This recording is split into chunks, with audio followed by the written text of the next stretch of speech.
if you're ever bored, don't know what you want to do, don't have anything in particular that you want to watch, could create art, but you don't know what to draw, then this is the video for you. All you need are alcohol markers and some paper for these free super simple sketchbook ideas that are easy and fun.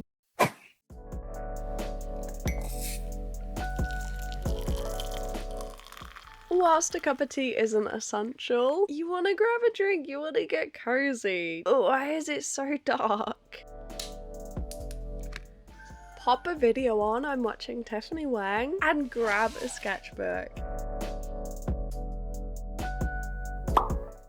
We're using alcohol markers, so any mixed media paper is going to work perfectly. Don't forget a transfer sheet. A pencil, rubber, and if you don't have a transfer sheet, you can just pop a sheet of paper behind. Just something to stop causing too much bleed through. For the first idea, we're starting with a spiral because we're drawing a snake, but in a cute, cozy way, like a pattern. Choose your center point where the head is and have a reference handy. The head is almost like a triangle, but you can make the face as realistic or cute as you like. I'm just adding little dots for eyes, dots for a nose, and a tongue. Super simple. And then we continue the spiral. Really, this can be any shape you like. The goal is to have fun and make it look like a pattern.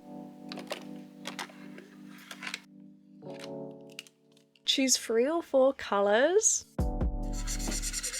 And for this next step, we're adding various blobs to fill each area of the snake. In order to work quickly, you might want to take the lids off, especially if you've picked 3 colors like I have that don't really blend together. For this method, we're not too fussed about perfect blending though, because a lot of it is going to have another layer on top. We're focused on relaxation, working our way around the spiral, adding various blobs, and then a color on top to loosely blend them. And this is where pastel colors work perfectly. They are so subtle that it's not super obvious if they haven't blended perfectly. Snakes have scales. They look a little bit like diamonds. So we're gonna infer that the scales are there. Go over some of these lines a little bit, but we're not aiming for realism. The scales are smaller towards the face, so they look a little bit more like a dot. So start with the head first and then gradually work your way around, making the scales a little bit bigger as you go. Because they are diamond shaped, you can just add like little arrows, little curves that will infer the scales. And this method is super simple. It's easy for beginners. You don't even need to look at a reference if you don't want to. Just pop down the colors, work your way around the spiral, and add a little bit of line work. And just like that, we've filled the page. And because it's kind of cartoon-like, this snake looks so pretty. You gotta try it. Moving on to the next sketchbook idea. And this one is kind of collage related. You need a sheet of paper. It's literally just printer paper and a little cutting knife. Then make sure you cut the paper to the exact size of the page because we're going to be creating a stencil. We need to find supplies. Anything round. And I wouldn't care to argue that no one is actually fitted for a freaking box. I think we have value as humans. Oh, what about this little jar? Yeah, maybe a goo pot? We're looking for anything that's circular of all sorts of sizes. Grab a pencil and draw around every single one. You can leave a little gap between each of them because once the page is filled with circles, we're reaching for the cutting knife and cutting around every single one, cutting out each of these circles. Can you guess what the idea is? Well, we're only using alcohol markers, so maybe. And this doesn't have to be perfect. There's a lot going on in the world right now, and it's easy to get in a bad place and not create, because if you're not in the right headspace, you're not going to feel creative. But the important thing you've got to remember is that because of all these things, if your head isn't in the right space, that's why you should reach for your sketchbook and fill a page. Tutorials and sketchbook ideas and finding inspiration online is a great way to just copy and follow until you get your creativity back. To be honest, I got into a little bit of a rut recently, saw more of the files online than I would have liked to, and it kind of really badly affected my mental health for a couple of weeks. Gradually getting through it, but this is your reminder to take everything in moderation. And of course, research, educate yourself, find out what's going on. But remember to also protect your peace. Do what you can. There are things in the world you can change. Fight it. And then get home, get cozy, get in your sketchbook, get your art supplies and escape it all. Make sure you always find that peace, because that is important now more than ever.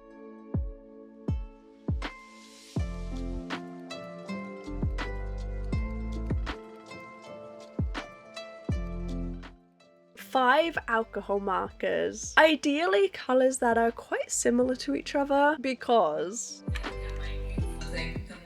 next, we're clipping down that sheet of paper, trying to make sure it doesn't move in the slightest, and colouring in each of the circles. Unfortunately, that yellow is pretty dry, so we're going over with this one instead. Why do alcohol markers always seem fine until you actually use them to fill a space, and then they're always dried up? It's so frustrating because it's like they lie at the beginning. Okay, we're filling all of these circles, and then turn the page 90 degrees. Again, clip the page down, reach for the next colour and colour in those circles. Before, you guessed it, we're turning the page over again 90 degrees and colouring in every single circle. Moving on to a different shade of orange now. In hindsight, I do think a lot of these colours are a bit too dark, because rotating that page 90 degrees again, you can see the yellow has unfortunately kind of disappeared. So we're grabbing a darker colour and adding some rogue little circles,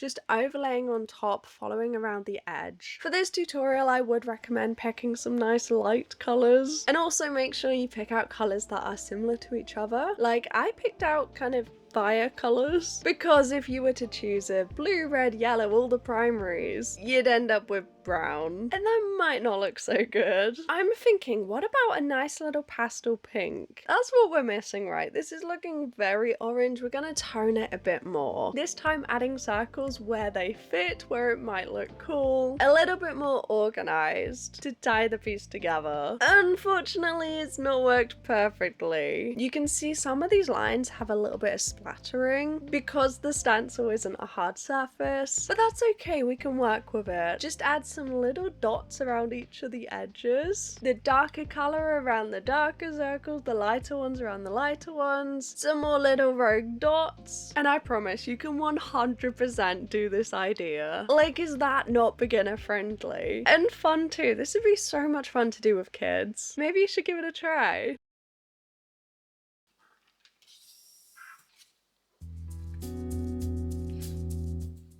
Before we move on to the final idea, we have some orders to pack. First up, Stacey, who's ordered a Sea Creature sticker bundle, a Whoopsie sticker pack, which includes a cute little rabbit, E.T. and sardines. So let's pack those away, along with the Crocodile Tears print, which is one of my favorites too, so it's lovely seeing them get some love. And as for freebies, I ran out of envelopes. Let's quickly make this one up. Honestly, considering how close we are to the big shop update, I was not expecting to get orders, so thank you very much. These are all the little freebies that Stacey's getting. We have 2 more orders to pack. First up for Meg, who's getting the Medusa journal print, another Crocodile Tears, these cute little stickers, and a Whoopsie sticker pack. Van Gogh is a similar style, and I think these 2 might work well as well. For the Whoopsie prints, of course, I had to pick a big Michelangelo's David to match Medusa. Popping all of those away.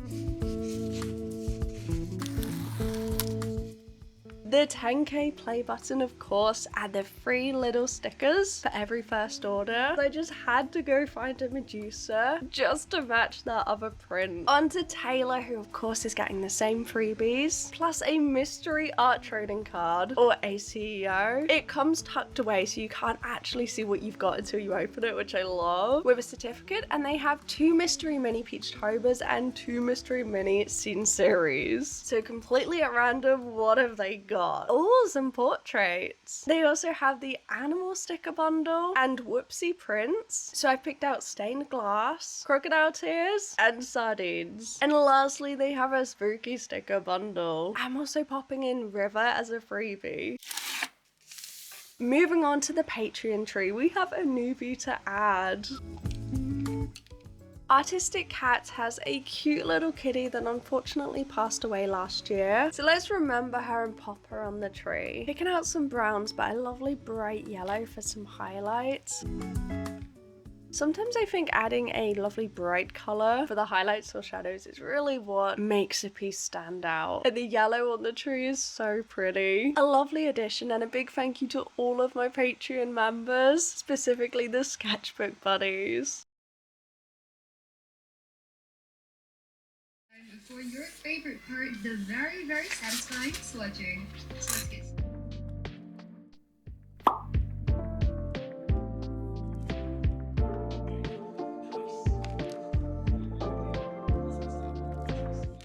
For the third sketchbook idea, we're going to grab two sets of colours that are similar to each other. Quite simple and muted too. Pink, purple, grey, creating various little boxes. Again, adding little blobs on the inside and then blending them out to fill the entire box. We're going to repeat this using a ton of different variants of those colours until the entire page is filled. Because for this idea, we're using negative space. You're going to want to make sure the colours you choose are light. And that's why they need to be cohesive too and quite similar. When you're working with alcohol markers, it's important to remember that they are transparent. So if you layer a pink on top of a green, it's probably not going to look very good. Same with like a red and a purple. And if you're not feeling confident on color mixes, why don't you spend some time in your sketchbook practicing? Pop down a layer of one color and then add different colors on top and see what you get. That's the easiest way to learn. And know your art supplies. Okay, so what is the subject?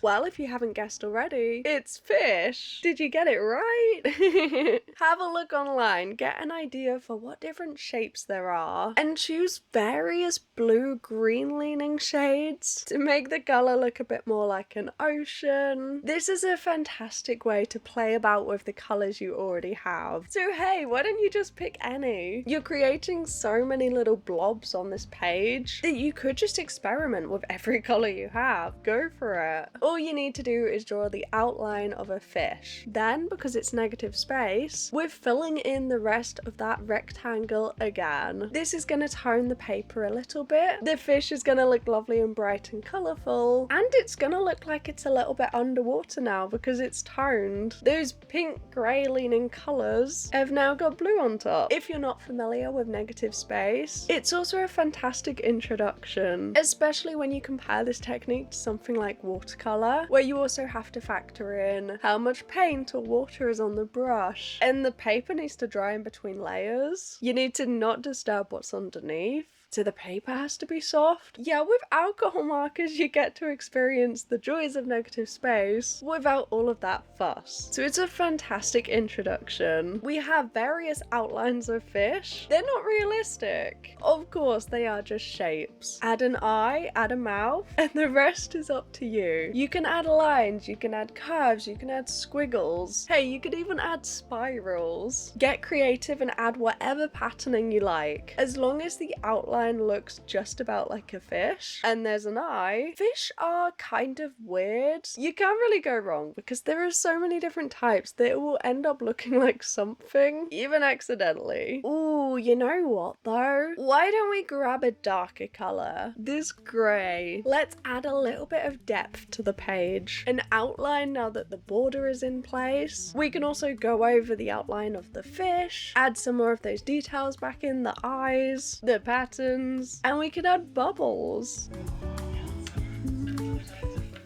With a lighter colour, I'm loosely adding a bit of blue in between the edges. This is not an essential step in the slightest, but it can help to tie the page together to make it look like an actual complete sketchbook spread. And all we need to do is add some dots. Various colours, we can reach for a white gel pen, add some highlights to the fish, some dots and bubbles in each of the squares, and with all of these different layers, each piece automatically looks more complete. You really can can keep this idea simple or add more layers, more mediums, more detail. Take it however you like. And this is my completed page. Oh, how cute do these little fishies look? Okay, some are a little bit creepy. Why don't you go ahead and give this video a like if you've enjoyed it, hype if you're on a phone, and comment below which one is your favorite. These sketchbook ideas are super fun and simple, so why don't you give one a try? And remember to keep creating. I'll meet you back here on Thursday. Bye bye.